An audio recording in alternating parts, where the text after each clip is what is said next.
One. Hey, everybody. Welcome to Wilson Wednesday. I have with me today two of the most fantastic guys in all of Refuge. They're right here. Wow. Yes. Wow. Dave Taylor, high school Yes. guy. Noah Short, junior high guy. What's up, fellas? What's going on, man? Not too much. Not too much. Not too much. Good. Yeah. I mean, other than I was late getting to this meeting. So. Right. Well, I wasn't going to mention that, but hey, Well, that's all good. Put it out there right away. So I appreciate Right. Okay, that's good. Next a lot. Hey, what I thought we'd do just for a brief time today on Wilson Wednesdays is kind of talk about, I think to start off with, you being in high school, Dave, and you know at junior high, what was this summer like for you guys? So I'll take that one first. It was interesting. That's probably a really good word for it. As many parents, Geoff, you have children that are in both, right? And so as a parent of a junior higher and a high schooler, you know that it was a unique time just in general. So we did, or I should say we tried to do everything we could to find opportunities to connect. Connection was the name of the game, I guess you could say. Connecting, whether that be through a game outside of church, phone calls, FaceTime, texting, Instagram, whatever it would be, connecting. And then for the summer, we made sure to have every single week our teaching on Wednesday nights. And then we also did what we called the Social Distance Olympics, which was just a fun time of hanging out, some friendly competition. Friendly, a capital F friendly. It was good. So, but we tried to make a huge emphasis on connecting. Yeah, and I think you guys did a really good job of that, being a parent with kids. My kids wanted to go every week, whenever, or jump on Zoom. Zoom was a little more difficult, I think, for everyone. Yes. It's like, no, I definitely was not a fan. Zoom for a sec, because I know both of you guys used it. You've been using it for a while. Talk about Zoom. Right. So at the beginning, Zoom wasn't horrible because it was like, hey, we found a way to connect. For me, it was really, really weird because I had gotten hired on as a junior high pastor during COVID. So I don't even know what the normality of what that was supposed to look like at all. At the beginning, it was good. A lot of students were joining. But then as it just gets really repetitive, really boring, trying to maintain a student's attention over Zoom. And then we started trying to do more larger Bible studies and things like that. And then it was just their attention span was going down, dwindling. People didn't want to come. And then when we started to come back just a little bit, started having beach days and things like that, they seriously dropped off of Zoom because they're like, we're seeing you and in person. And it's so much better than talking over a screen. So, yeah.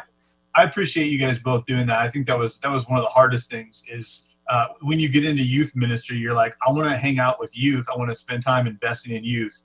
And through a screen, it's so hard. But you guys both stood the test of time. Even if there was a couple kids on, you'd still do it. So I commend you both for that in wanting to connect through that. What's one of the things that God taught you about youth ministry in this season? No, you want to take that one first, buddy?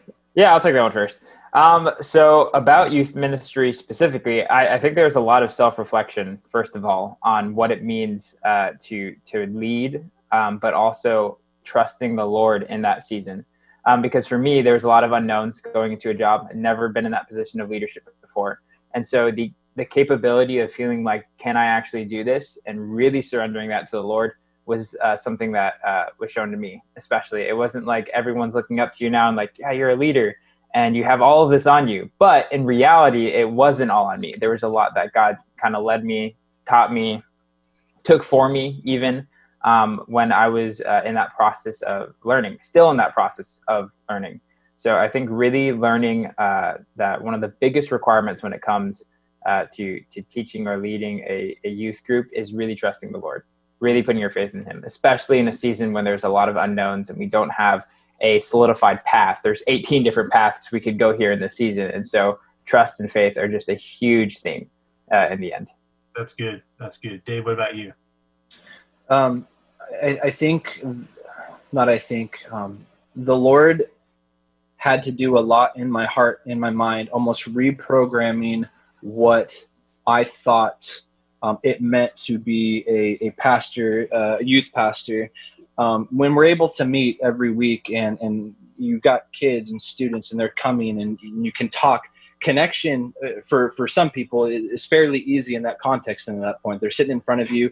When that was taken away, and even before we could meet in person, and it was strictly, like you said, on Zoom, there were a lot of different things where I'm like, God, the way we used to do it, it's not like it's not working. It's we just don't have access to doing it that way anymore. And so it was a unique time, not just in youth ministry, it was a unique time at Refuge, as we were all in church, literally, as we're all just kind of going like, God, what would you have us to do? I can't go and reference and go, hey, I'm going to check out this book on church history and see the last time COVID hit, you know? And like, it was so unique and so new. And so literally, as I talked about connecting, I think it's a word we throw around a lot, or a phrase we throw around a lot at Refuge, but it's because we're really about that. You know what I mean? And it was so important. We talked about as a staff of phone calls, calling some students or meeting up with them when we were able to, even if it was like I'm driving and I'm outside their house, in my car still, honoring social distancing. And so for me, it was like, how do I pastor when I can't lead a Bible study in the way that I did before? And what can I do to connect kids still? And just like Noah said, it was just a relearning. I wish I could say it was like I learned it once and I'm good, but it was a daily reminder of like, the Lord has to do this. God, you are sustaining, and it is my job to trust you. So that was one of the huge things that he showed me. I hear both of you guys saying it. There were, and like you said, Dave, it's been the church wide. There's so many unknowns, and are people who haven't been back, or kids who haven't been back, going to come back? And what if they don't? And how do we reach out to them? And right. And if there's, we still have a huge element at Refuge, and I assume you have some high schoolers who haven't been back yet. They're still trying to figure out where they stand, and we've always been talked about on staff: patience. We're not trying to force kids back. We're not trying to force people back. But then that still leaves a lot of question marks and unknowns. And I think, Noah, you said it, is just trusting God. God, you're gonna lead us as a high school youth ministry, as a junior high youth ministry. I know both of you guys are leaders. Like, you're trying to figure out, who are my leaders and when do they come back? And yeah, that's a good one. Yeah. So a lot of big question marks in this season. I think God's taught us a lot of stuff. So let's talk about coming back and what that looked like this last week for you guys. You guys have been meeting out in the back parking lot and outside, social distancing. And this last week, we came back inside. And just talk a little bit about what that was like. So first off, I want to say this has been an ongoing conversation amongst all of the pastors, but very long definitely within the RFM, Refuge Family Ministries group of pastors. And one of the biggest things that we kept going over in our minds was, how can we do this in a safe way? And how can we do this with complete integrity? Like, we don't want to be a church. We don't want to be leaders that say, hey, we're going to do this, and we're really just saying that to appease people, and we're just going to kind of do what we want to do. Like, we want to be as far away from that as we possibly can. And we want to just not just be people of integrity, but we also want to model integrity for our students, and for the leaders and the parents, And so we made sure, we've been praying about it, and we felt like as of last week, we were finally at a spot where it's like, we can do this safely. We can do it with integrity. We can follow the guidelines. We could be above reproach, which is just really big to us. I think it's big to us here at Refuge as well. And so it was an amazing time. We had the students, both junior high and high school, meet out. We only had one youth service at 9:00, and we had them stay out in the main service for worship because we didn't want the big, which was awesome. Yeah, we also didn't want all of them congregating in one place inside, because that could go against the guidelines. And so right after worship, Alan, who was hosting, just dismissed them. Masks on in the church while walking through the church. This is all detailed in our emails that we've sent to parents and conversations we've had. And then they went to their respective areas, junior high to junior high, high school to high school.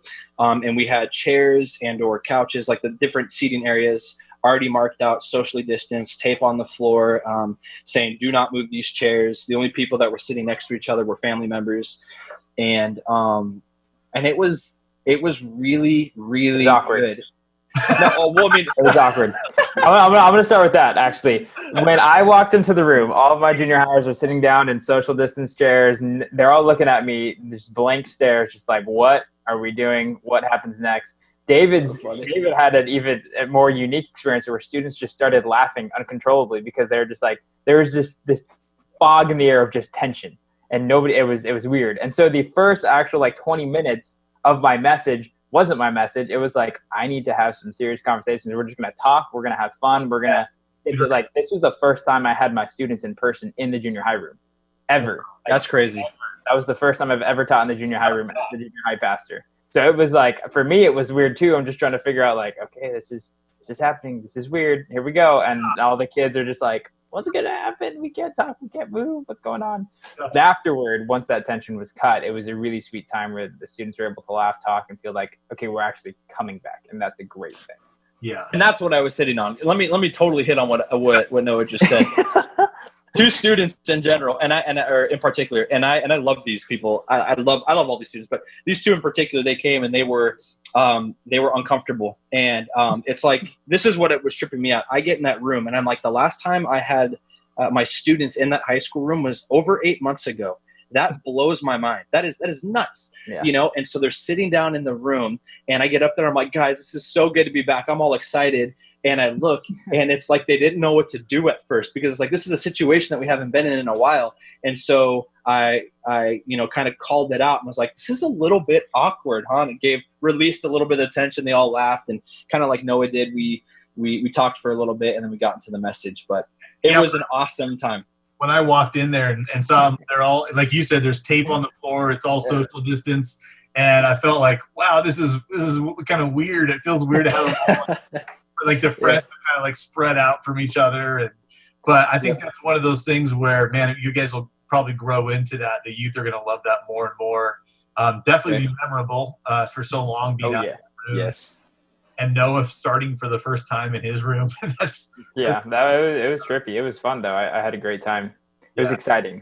I know both of you guys worked hard, and you had some volunteers work hard to get the rooms ready for the kids too. That was cool to see. Got a new little Noah, what do we got in there in the family room? We just installed in one of the corners a new cabinetry and a countertop for a snack bar. There's going to be a snack shop for the students so they can come and buy snacks before or after service. And we just had a bunch of new chairs and decorations for that room to really kind of pull it together, which is super awesome because it looks so great. So that middle room is we call it the family room. That's kind of the place where high school and junior hires can hang out before service. Probably not during the COVID era. Probably not during COVID right now. Not right now. Move after that, but it's a place where kids can kind of have a little home away from home, which is really cool.